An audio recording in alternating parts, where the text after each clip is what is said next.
Welcome back to my channel viewers. हम लोगों ने क्लास फोर्थ की ईवीएस की बुक कंप्लीट कर ली थी सीटेट के एग्ज़ाम के लिए। इस वीडियो में हम लोग क्लास फिफ्थ की बुक करेंगे। क्लास फिफ्थ की बुक का चैप्टर 1 इस वीडियो में करेंगे, जो कि है कैसे पहचाना चींटी ने दोस्त को। इस चैप्टर को इस वीडियो में करेंगे। मैं ईवीएस की प्लेलिस्ट का लिंक डिस्क्रिप्शन बॉक्स में डाल दूंगी, जिसको भी पढ़ना है वो आराम से पढ़ सकता है। तो चलिए स्टार्ट करते हैं। कैसे पहचाना चींटी ने दोस्त को। यहाँ पे देखिए आपको कुछ पिक्चर्स दिख रही होंगी। जैसे यहाँ पे पहली पिक्चर है, कुछ बच्चे लंच करते हैं तो अचानक चील जो आती है वो उसकी रोटी छीन कर ले जाती है। क्या तुम्हारे साथ कभी ऐसा हुआ है?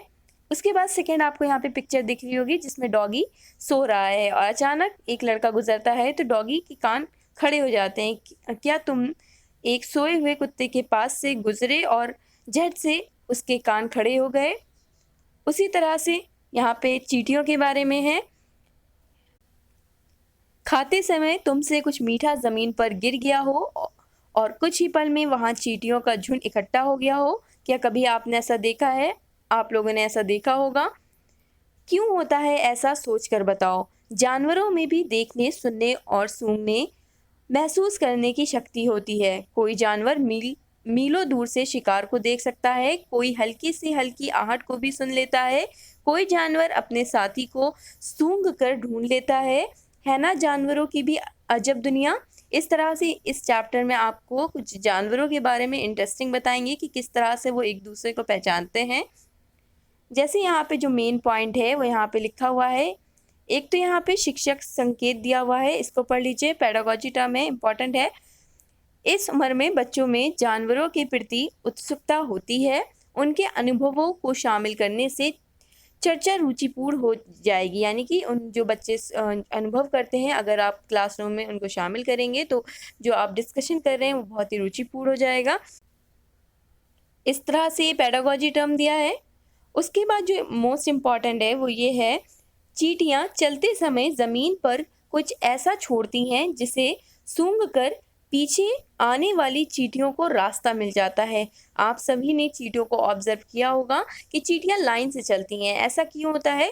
क्योंकि जो चींटी होती है वो चलते समय अपनी, आप स्मेल कह सकते हैं, वो छोड़ती जाती है, जिससे दूसरी चींटी उसी रास्ते पर उसी रास्ते पर चलती जाती है सूंघते हुए। इस तरह से चींटियां एक दूसरे के साथ चलती हैं, पहचानती हुई चलती हैं कि इसी रास्ते में जाना है। उसके बाद यहाँ पे बहुत इंटरेस्टिंग मच्छरों के बारे में दिया है। क्या तुम कभी मच्छरों से परेशान हुए हो? सोचो उन्हें कैसे पता चलता होगा कि तुम कहाँ हो।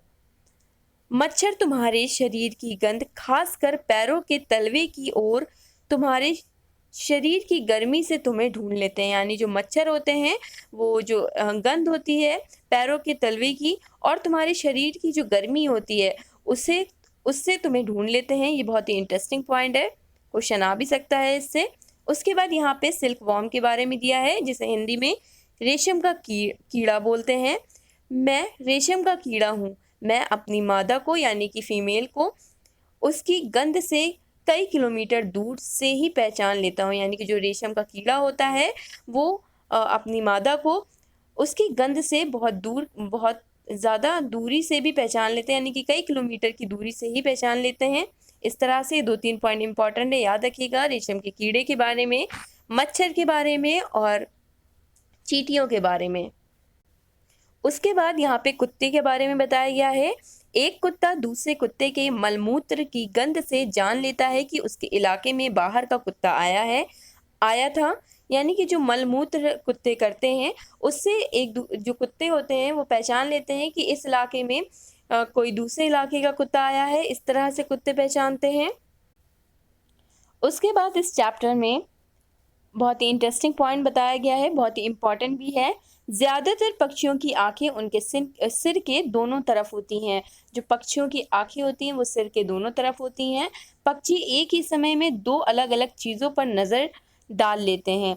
यानी कि जो हम लोग जैसे ह्यूमन बीइंग्स होते हैं वो दोनों आंखों से एक ही चीज़ को देखते हैं, लेकिन जो पक्षी होते हैं वो दोनों साइड उनकी आंखें होती हैं तो वो दोनों तरफ का देख लेते हैं बड़ी आसानी से।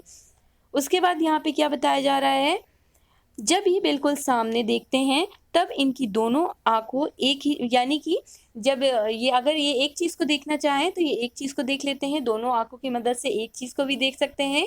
नहीं तो इनमें ये भी क्वालिटी होती है कि ये दोनों आँखों से अलग-अलग डायरेक्शन की चीज़ें भी देख सकते हैं। तुमने देखा होगा कई पक्षी अपनी गर्दन बहुत ज़्यादा हिलाते हैं। जानते हो क्यों? ज़्यादातर पक्षियों की आँखों की पुतली घूम नहीं सकती, यानी कि जैसे कि अगर हम लोग हैं ह्यूमन बीइंग्स तो ऊपर-नीचे देखने के लिए पुतली को घुमाते हैं और ऊपर देख लेते हैं, दाएँ देख लेते हैं, बाएँ देख लेते हैं, नीचे देख लेते हैं। लेकिन जो पक्षियों के बारे में बताया गया है, वो ये बताया गया है कि जो पक्षियों की पुतली होती है वो हिलती नहीं है, इसलिए जब भी उनको इधर या उधर या ऊपर या नीचे देखना होता है तो वो अपनी डायरेक्ट गर्दन हिलाते हैं। तो ये बात को ध्यान रखिएगा, इम्पोर्टेंट लगा, इम्पोर्टेंट ही है ये, इसको ज़रूर ध्यान में रखिएगा। उसके बाद जो यहाँ पे दिया हुआ है शिक्षक संकेत। पक्षी जब, यहाँ पे देखिए लिखा है बॉक्स में, पक्षी जब दोनों आँखों से, यानी कि दोनों आँखें एक ही चीज़ पर केंद्रित करते हैं, यानी कि जब वो अपनी दोनों आँखों से अलग-अलग डायरेक्शन का ना देख के एक ही चीज़ देखते हैं, तो उन्हें चीज़ की दूरी का एहसास होता है। और जब अलग-अलग चीज़ों पर केंद्रित करते हैं, यानी कि जब दोनों आँखों से अलग-अलग चीज़ें देखते हैं, अलग-अलग डायरेक्शन वाली, तो उनको दूरी का एहसास नहीं होता है। लेकिन अगर एक ही चीज़ पे वो नज़र रखेंगे तो उनको दूरी का भी पता लगता है। पक्षियों के सिर पर उनकी आँखों की स्थिति का अवलोकन करने से बच्चों को ये बात समझने में आसानी होगी। एक आँख बंद करके अपने साथी के एक्शन को देखकर बच्चों को ये अनुभव कराएं कि दोनों आँखों से देखने पर देखने के दायरे में अंतर आता है, यानी कि देखने पर देखने के दायरे में अंतर आता है। इस तरह से यहाँ पे बताया गया है। उसके बाद इस चैप्टर में जो इम्पोर्टेंट है वो यहाँ पे लिखा है, चील, बाज और गिद्ध जैसे पक्षी हमसे 4 गुना ज़्यादा दूर से देख पाते हैं, यानी कि ह्यूमन बीइंग से 4 गुना ज़्यादा दूर से देख पाते हैं। जो चीज़ हम 2 मीटर की दूरी से दिखाई पड़ती, जो हमको 2 मीटर की दूरी से दिखाई पड़ती है, वही चीज़ ये पक्षी 8 मीटर की दूरी से देख लेते हैं। तो ये इम्पोर्टेंट पॉइंट है, याद रखिएगा। जो चीज़ हम लोग 2 मीटर की दूरी से जो चीज़ हम लोग को 2 मीटर की दूरी से दिखाई पड़ती है, वही चीज़ पक्षियों को 8 मीटर की दूरी से दिखाई पड़ती है, यानी कि 8 मीटर की दूरी से देख लेते हैं। तो इस तरह से इम्पोर्टेंट पॉइंट है, एग्ज़ाम में आ सकता है, तो इसलिए इसको याद रखिएगा। उसके बाद यहाँ पे देखिए लिखा है मज़ेदार बात और, जैसे हमें इतने सारे रंग दिखाई देते हैं, उतने रंग जानवरों को दिखाई नहीं देते। देखो इन जानवरों को ये चित्र कैसे दिखाई देंगे। यहाँ पे 4 तरह के पिक्चर्स दिखाई गई है। पहले में देखिए यहाँ पे बना हुआ है ह्यूमन, यानी कि ह्यूमन को इस तरह से दिखाई दे रहा है। उसी तरह से पक्षियों को इस तरह से रंग, वही पिक्चर का रंग इस तरह से दिखाई दे रहा है। जो डॉगी होता है उनको इस तरह से दिखाई देता है, और जो छिपकली होता है उसको कुछ इस तरह से ब्लैक एंड वाइट में दिखाई दे रहा है। तो इस तरह से अलग-अलग तरह से मतलब दिखाई देता है। पक्षियों को कुछ अलग तरह से रंग दिखता है, डॉगी को कुछ अलग तरह से, छिपकली को कुछ अलग तरह से, ह्यूमन बीइंग को कुछ अलग तरह से। उसके बाद यहाँ देखिए लिखा है, आमतौर पर माना जाता है कि दिन में जागने वाले जानवर कुछ रंग देख पाते हैं, यानी कि जो दिन में जागते हैं जानवर उनको तो कुछ रंग दिखाई देते हैं, जो रात में जागते हैं उनको सिर्फ ब्लैक एंड वाइट दिखाई देता है। यानी कि रात में जागने वाले जानवर हर चीज़ को सफ़ेद और काली ही देखते हैं, यहाँ पे लिखा है, यानी कि ब्लैक एंड वाइट उनको दिखता है हर चीज़। तो इस तरह से ये चीज़ याद रखिएगा। उसके बाद जो इम्पोर्टेंट है वो यहाँ पे है, इस तरह से आप लोगों ने क्लास 4 की बुक में पढ़ा होगा कि पक्षियों के कान नहीं, मतलब दिखते नहीं है, छेद नुमा होते हैं जो कि फैदर से ढके होते हैं, यानी कि उनके जो पंख होते हैं उससे ढके होते हैं। एक बार डेस्क को बजाओ, कैसी आवाज़ आती है? अब जैसे चित्र में दिखाया है, यानी कि जैसे ये देखिए एक स्टूडेंट बना है जो कि डेस्क को बजा रहा है और अपने कानों को डेस्क पे मतलब लगाए हुए हैं। वैसे ही डेस्क पर कान लगाओ, एक बार फिर अपने हाथ से डेस्क बजाओ, कैसी आवाज़ आती है? क्या दोनों आवाज़ों में कुछ अंतर है? यानी कि इससे बताने का मकसद ये है, सांप भी कुछ ऐसे ही सुन पाता है, इसको ध्यान रखिएगा। उसके बाहरी कान नहीं होते, ज़मीन पर हुए कंपन को ही वह सुन पाता है। तो याद रखिएगा, जो सांप होता है उसके बाहर के कान नहीं होते हैं, वो जो ज़मीन में कंपन होता है उसी को सुन पाता है। तो ये मेन पॉइंट है, इसको याद रखिएगा। उसके बाद जो आगे लिखा है, आवाज़ें अलग अलग। जंगल में ऊंचे पेड़ पर बैठा लंगूर पास आती मुसीबत जैसे कि शेर चीता को देखकर एक खास आवाज़ निकालकर अपने साथियों को संदेश देता है। इस काम के लिए पक्षी भी खास आवाज़ें निकालते हैं। कुछ पक्षी अलग अलग खतरों के लिए अलग अलग आवाज़ें निकालते हैं, जैसे कि उड़कर आने वाले दुश्मन के लिए एक तरह की आवाज़ और ज़मीन पर चलकर आने वाले के लिए दूसरी तरह की आवाज़। मछलियाँ खतरे की चेतावनी एक दूसरे को बिजली तरंगों से देती हैं, यानी कि ये लोग जब कुछ खतरा आता है तो ये लोग एक सिग्नल देते हैं ताकि उनके सभी जो साथी हैं वो होशियार हो जाएं और बच सकें। इस तरह से यहाँ बताया गया है। कुछ जानवर तूफान या भूकंप आने से कुछ समय पहले अजीब हरकतें करने लगते हैं। जो लोग जंगल में रहते हैं और जानवरों के इस व्यवहार को समझते हैं, वे जान लेते हैं कि भूकंप आने वाला है या कुछ अनहोनी होने वाली है। यानी कि जानवर भी कुछ ऐसे संकेत देते हैं जब भूकंप आता है, तूफान आता है, जिससे कि जो जो जो उनको ऑब्जर्व करके पहचान लेते हैं वो होशियार हो जाते हैं, पहले से समझ जाते हैं कि यहाँ कुछ गड़बड़ी होने वाली है। इस तरह से यहाँ पे देखिए एक एग्जाम्पल दिया हुआ है किस तरह से सन 2004 में दिसंबर में आए सुनामी में कुछ समय पहले, यानी कि जो सुनामी आई थी 2004 में, जानवरों के कुछ समय पहले जानवरों के अजीब व्यवहार और उनके द्वारा दी गई चेतावनी भरी आवाज़ों को अंडमान की एक खास आदिवासी जाति समझ गई। जो अंडमान में एक खास आदिवासी रहते हैं, वो समझ गए थे जब 2004 में सुनामी आने वाली थी। उससे पहले जानवर, वहाँ के जो जानवर थे आसपास के, वो लोग अजीब अजीब तरह की आवाज़ें या जिस तरह से भी चेतावनी भरी आवाज़ें निकाल लेते, जिससे अंडमान में रहने वाले आदिवासी समझ गए थे और उन्होंने उस इलाके को खाली कर दिया था। इस तरह से वो लोग बच गए थे। इस प्रकार इस जाति के लोग सुनामी के कहर से अपनी जान बचा पाए। इस तरह से यानी कि वो जानवरों की हेल्प से वो अपनी जान बचा पाए थे, क्योंकि उनको पता लग गया था कि कुछ अनहोनी होने वाली है और वो वहाँ से पहले ही हट गए सुनामी के आने से पहले। तो यहाँ पे इस तरह से पॉइंट दिया हुआ है। उसी तरह से यहाँ पे डॉल्फिन के बारे में बताया गया है। डॉल्फिन भी अलग अलग तरह की आवाज़ें निकालती हैं और एक दूसरे से बात करती हैं। वैज्ञानिकों का ये मानना है कि कई जानवरों की अपनी पूरी भाषा है। उसके बाद यहाँ पे देखिए कितना सोए, जो कि इम्पॉर्टेंट है। बहुत से जानवर किसी खास मौसम में लंबी गहरी नींद में चले जाते हैं, लंबी भी इतनी कि कई महीनों तक फिर दिखाई ही नहीं देते। जैसे कि यहाँ पे पिक्चर बनी है छिपकली की।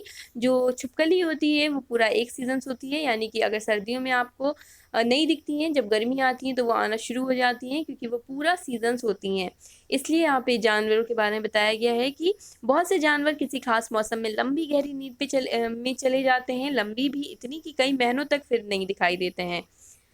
क्या तुमने कभी ध्यान दिया है कि सर्दियों के दिनों में अचानक ही छिपकलियाँ, यहाँ पे देखिए लिखा भी है, अचानक ही छिपकलियाँ कहीं गुम हो जाती हैं। सोचो वो ऐसा क्यों करती होंगी, क्योंकि वो सो जाती हैं, अपने फूड स्टोर कर लेती हैं इतना कि उनको खाने की ज़रूरत भी नहीं होती है, और वो इतनी गहरी नींद में पूरा सीजन सोती हैं, यानी कि पूरा सर्दी सोती हैं, फिर गर्मियों में आती हैं।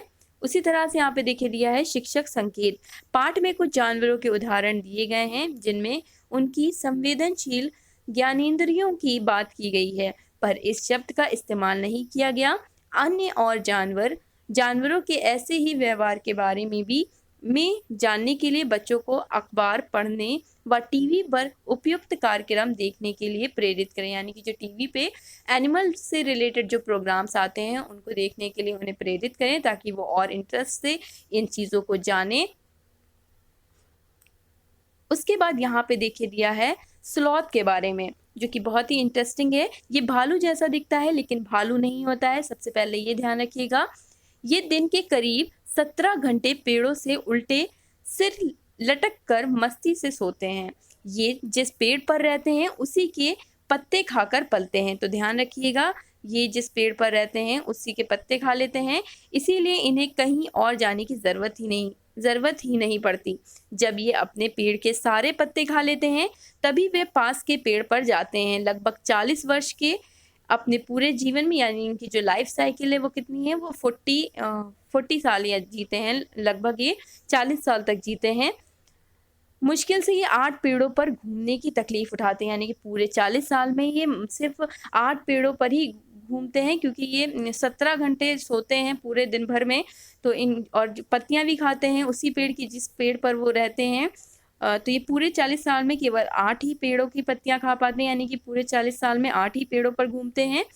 ये सप्ताह में एक बार ही शौच करने के लिए पेड़ से नीचे उतरते हैं, और पूरा टाइम सप्ताह में एक बार उतरते हैं और पूरा टाइम वो पेड़ पे ही रहते हैं, जिसमें 17 घंटे वो उल्टे लटक कर सिर लटक कर मस्ती से सोते रहते हैं। इस तरह से स्लोथ के बारे में, जो कि इम्पोर्टेंट है, आ सकता है।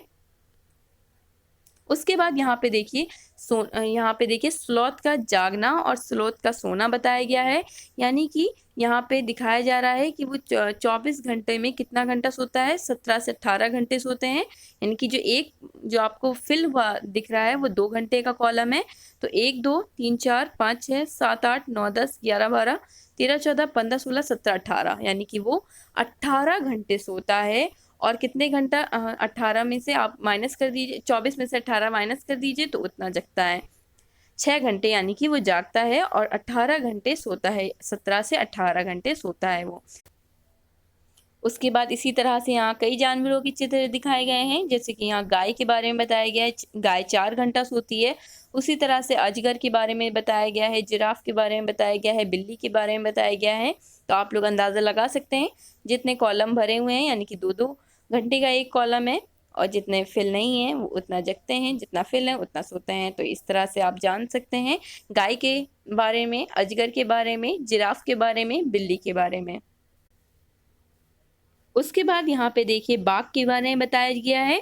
जो बाघ होता है वो अंधेरे में हमसे 6 गुना बेहतर देख सकता है। तो इस बात को याद रखिएगा, वो हमसे 6 गुना बेहतर देख सकता है।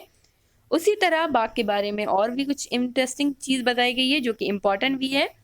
जो बाघ की मूछें हैं वो हवा में हुए कंपन को भाप लेती हैं, और उससे शिकार की बिल्कुल सही स्थिति का पता चल जाता है। इससे इन्हें अंधेरे में रास्ता ढूंढने में भी मदद मिलती है। यानी कि इनकी जो मूछें होती हैं वो हवा में हुए कंपन को भाप लेती हैं, जिससे वो शिकार करने में उनको बहुत मदद मिलती है। शिकार की बिल्कुल सही स्थिति का पता चल जाता है, अंधेरे में भी रास्ता ढूंढने में मदद मिलती है। उसी तरह से यहाँ पे लिखा है बाघ अपने इलाके में मूत्र कर, यहाँ पे देखिए लिखा है बाघ अपने इलाके में मूत्र करके अपनी गंध छोड़ते जाते हैं। ये इलाका कई किलोमीटर बड़ा हो सकता है। एक बाघ किसी दूसरे बाघ के मूत्र की गंध को झट पहचान लेता है, फिर उस इलाके में घुसना है या नहीं ये तो उस बाघ की मर्जी। यानी कि जिस तरह से जो डॉगी होता है वो अपने इलाके में पहचान लेता है कि मेरे इलाके में कोई नया डॉगी आया है, उसी तरह बाघ के बारे में यहाँ बताया गया है। उसके बाद यहाँ पे बाघ के बारे में और भी कुछ लिखा हुआ है। बाघ मौके के अनुसार अपनी आवाज़ बदलता रहता है। गुस्से में अलग आवाज़ और बाघिन को बुलाना हो तो अलग आवाज़, कभी कराना हो तो कभी गुर्राना हो। बाघ का गुर्राना 3 किलोमीटर दूर तक सुना जा सकता है। उसी तरह से यहाँ पे बताया गया है बाघ हवा से पत्तों के हिलने और शिकार के झाड़ियों में हिलने से हुई आवाज में अंतर को भाप लेता है। बाघ के दोनों कान बाहर की आवाज इकट्ठा करने के लिए अलग अलग दिशाओं में बहुत ज्यादा घूम भी जाते हैं। इस तरह से बाघ के बारे में दिया है। उसके बाद यहाँ पे लिखा है क्या तुम जानते हो हाथी को उसके दांतों, गेंडे को सींग, शेर, मगरमच्छ और सांप को उनकी खाल के लिए मार दिया जाता है। कस्तूरी हिरन को छोटी सी खुशबू के लिए मारा जाता है। जानवरों को मारने वाले लोगों को शिकारी कहते हैं। हमारे देश में बाघ और अन्य कई जानवरों की गिनती इतनी कम हो गई है कि इनके लुप्त हो जाने का खतरा है। हमारे देश की सरकार इन्हें बचाने के लिए बहुत से जंगलों को सुरक्षा दे रही है, जैसे कि उत्तराखंड का जिम कॉर्बेट नेशनल पार्क और राजस्थान के भरतपुर जिले में घाना। इन जंगलों में जानवरों का शिकार मना है। यहाँ लोग जानवरों या जंगल को कोई नुकसान नहीं पहुंचा सकते। तो ये एक इम्पॉर्टेंट पॉइंट दिया हुआ। इस तरह से इस चैप्टर में जो जो इम्पोर्टेंट था वो मैंने बता दिया है। अगर ये वीडियो आपको अच्छी लगी हो, आपके लिए हेल्पफुल रही हो, तो प्लीज़ इसे लाइक करें, मेरे चैनल को सब्सक्राइब करें और शेयर करना ना भूलें।